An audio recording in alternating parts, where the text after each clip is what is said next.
നിങ്ങൾ ഓടിക്കുന്ന വണ്ടിക്ക് ബുക്കും പേപ്പറുണ്ടോ, ടാക്സ് ഉണ്ടോ, ലൈസൻസ് ഉണ്ടോ, കള്ള് കുടിച്ചിട്ടുണ്ടോ? കള്ള് കുടിച്ചിട്ട് വണ്ടി ഓടിക്കുന്ന സംഭവങ്ങൾ ഇപ്പോഴേ വന്നിട്ട് 2 ആഴ്ചക്കുള്ളിൽ തന്നെ നമുക്ക് മനസ്സിലായിട്ടുണ്ട്.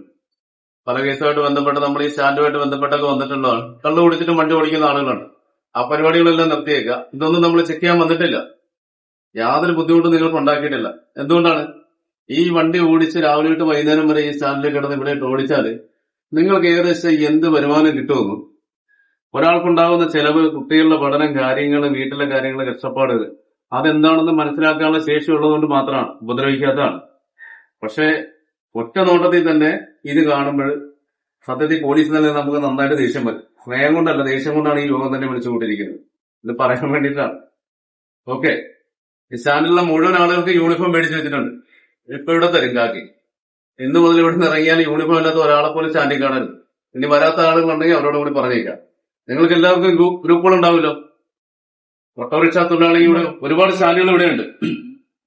അങ്ങ് നോക്കിയാൽ സിലോൺകവളിയിലുണ്ട്, ആപ്പാഞ്ചിറ പാലത്തിന് അപ്പുറം ഇപ്പുറം ഉണ്ട്, നേരെ നമ്മുടെ പാലത്തിന്റെ റെയിൽവേയുടെ അവിടെ താഴത്തുണ്ട്, ഞെയ്യൂരുണ്ട്, ഇവിടെയുണ്ട്, ഇവിടെയുണ്ട്. നേരെ ഈ സ്റ്റാൻഡുകൾ കഴിഞ്ഞാൽ നേരെ മുത്തിയറയിലുണ്ട്, തൊട്ടംകൊണ്ടി എന്നാൽ ഇവിടെയുണ്ട്. ടേറ് കഴിഞ്ഞാൽ കുറുപ്പന്തരയിലുണ്ട്, മാർക്കറ്റിലുണ്ട്, കുറുപ്പന്തര ജംഗ്ഷനിലുണ്ട്, അങ്ങ് പോയ കോതല്ലൂരുണ്ട്, അമ്പയോളത്തുണ്ട്. അമ്പയോളത്തിൽ 5-6 വണ്ടിയുണ്ടെന്ന് തോന്നുന്നു. മറ്റോട്ടം പോകുന്നതാണോ എന്നുള്ളത് സ്വാഭാവികമായിട്ട് ഓഫീസർക്കും അറിയാം, നിങ്ങൾക്കും അറിയാം. സംസാരിക്കുമ്പോഴേ തന്നെ മനസ്സിലാവും. അത് നിങ്ങൾ അതിനോടൊരു മനസാക്ഷി കാണിച്ചാൽ മാത്രം മതി. സൺഡേ സ്റ്റാൻഡിൽ വരുന്നില്ലെങ്കിൽ വേണ്ട. 3 ജോഡി ഡ്രസ്സൊന്നുമില്ല, ഞാൻ കൊല്ലം പോയി. അത് ചിലപ്പോ അലക്കിരുന്ന് വന്നിരിക്കും. അങ്ങനെ കാര്യമൊക്കെ വരുവാണെങ്കിൽ ആ കുഞ്ഞുങ്ങളെ റിപ്പീറ്റ് ചെയ്യും. അത് പറ്റിയാണ് പ്രൊഡക്ഷൻ ഉള്ള നാളെ മുതൽ ഫൈൻ അടയ്ക്കും. ഒരു സംശയമില്ല, എല്ലായിടത്തും വന്ന് ഫൈൻ അടക്കും. ഇനി നിങ്ങൾക്ക് ആദ്യമേ നിങ്ങൾക്ക് ഒന്ന് പറഞ്ഞിട്ട് ചെയ്യാൻ ഓർത്തിട്ടായിരുന്നു. പിന്നെ ഇത് ഒരെണ്ണേ ഉള്ളു, അത് അലക്കിയിട്ട് ഉണങ്ങിയില്ല, നനഞ്ഞ് എന്നുള്ള എക്സ്ക്യൂസ് ഒന്നും പാടില്ല. എങ്ങനെയാണെന്ന് വെച്ചാൽ എല്ലാരും എപ്പോഴും ഇടുക. നമ്മള് പോലീസ് രാവിലെ ഇട്ടിട്ടുണ്ടെങ്കിൽ ചിലപ്പോ 2 ദിവസം പോലും ഊരാൻ പറ്റാറില്ല. ബെൽറ്റും ഷൂവും ബൂട്ടും എല്ലാം ഇട്ട് മുറുകി. ആ ഒരു അവസ്ഥയൊന്നും നിങ്ങൾക്കില്ല. നിങ്ങൾക്ക് ഫ്രീ ആയിട്ട് നിങ്ങൾ ഇട്ടുകൊണ്ട് കിടക്കണാണ്. അപ്പൊ അതുകൊണ്ട് ഒരെണ്ണം അലക്കിയിട്ടെന്നുള്ള എക്സ്ക്യൂസ് ഒന്നും പാടില്ല. ഇനി കാക്കിയിട്ട് കണ്ടില്ലെങ്കിൽ ഒരു സംശയമില്ല, പെറ്റി അടക്കും. അത്രേ ഉള്ളൂ. മാർക്കസ്റ്റാൻഡിന്റെ രാജുദ്രത്തിന് കൊടുത്തിട്ട് ഓക്കെ.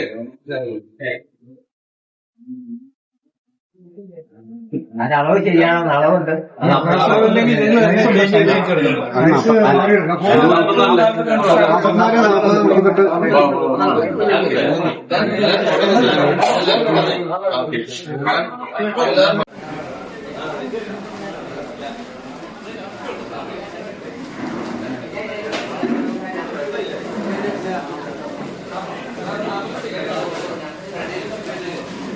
മുതൽ തിരുത്തി ജനമൈത്രി പോലീസിൽ പ്രവർത്തിക്കുന്ന ഒരംഗമാണ്.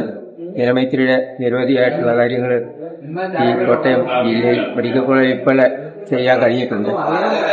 പക്ഷെ ഇപ്പം ഇന്ന് ഈ ബാക്കി നമ്മുടെ ഡ്രൈവേഴ്സിനെല്ലാം കൊടുക്കാനുള്ള ഒരു അവസരം ഉണ്ടായി. അത് ജനമൈത്രിയുടെ ആയിട്ടല്ല, നമ്മുടെ ഇവിടെ വന്ന CI റിനീഷ് സാർ വളരെ ആത്മാർത്ഥമായി ഇങ്ങനെയുള്ള കാര്യങ്ങൾക്കെല്ലാം പാവപ്പെട്ട ആളുകൾ വെയിലും മഴയും ഒറ്റപ്പാടും ദുരിതം അനുഭവിച്ച് നടക്കുന്ന ആളുകളാണ് ഈ ഓട്ടോ ഓടിക്കുന്ന സഹോദരന്മാരും.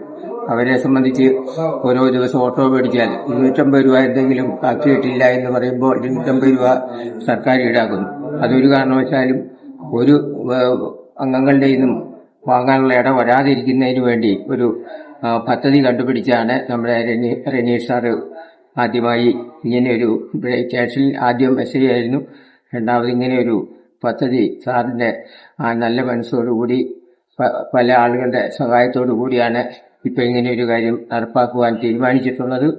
ഇത് പ്രയോജനപ്പെടുത്തുവാൻ നമ്മുടെ ഈ ഓട്ടോ ഓടിക്കുന്ന സഹോദരന്മാരും സഹോദരിമാരും എല്ലാവരും നല്ല രീതിയിൽ മുന്നോട്ട് പോകാനും യാതൊരു കാരണവശാലും ഒരു പിഴ നമുക്ക് കടുത്തി നിയോജകമണ്ഡലത്തിൽ ഒരു ഓട്ടോ ഓടിക്കുന്ന സഹോദരനും സഹോദരിമാർക്കും ഉണ്ടാകാതിരിക്കട്ടെ. അതാണ് ഇതിന്റെ പ്രാധാന്യം. ഇത് കോട്ടയം ജില്ലയിലല്ല, കേരളത്തിലാകമാനം നടപ്പാക്കാനുള്ളൊരു ശ്രമം തീർച്ചയായിട്ടും ഇതോടുകൂടി സാറിന്റെ ഈ നല്ല പ്രവൃത്തിയോടുകൂടി ഉണ്ടാകും എന്നാണ് നമുക്ക് കാണാൻ കഴിയുന്നത്. ജനമൈത്രിയുടെ നിരവധി കാര്യങ്ങൾ നടത്തുന്നുണ്ടെങ്കിൽ പോലും ജനമൈത്രിയുടെ ആയിട്ടൊന്നും അങ്ങനെ ഒരു കാര്യം നടത്താനുള്ള അവസരം ഉണ്ടായില്ല. തീർച്ചയായിട്ടും സാറോടിക്കുവാണെങ്കിൽ ജനമൈത്രിയുടെ പ്രവർത്തനം നല്ല രീതിയിൽ നടത്തും എന്നാണ് എന്റെ ഒരു വിശ്വാസം. അടുത്ത ഓണത്തോടു കൂടിയുള്ള കാര്യങ്ങളെല്ലാം സാർ ആലോചിക്കുന്നുണ്ട്.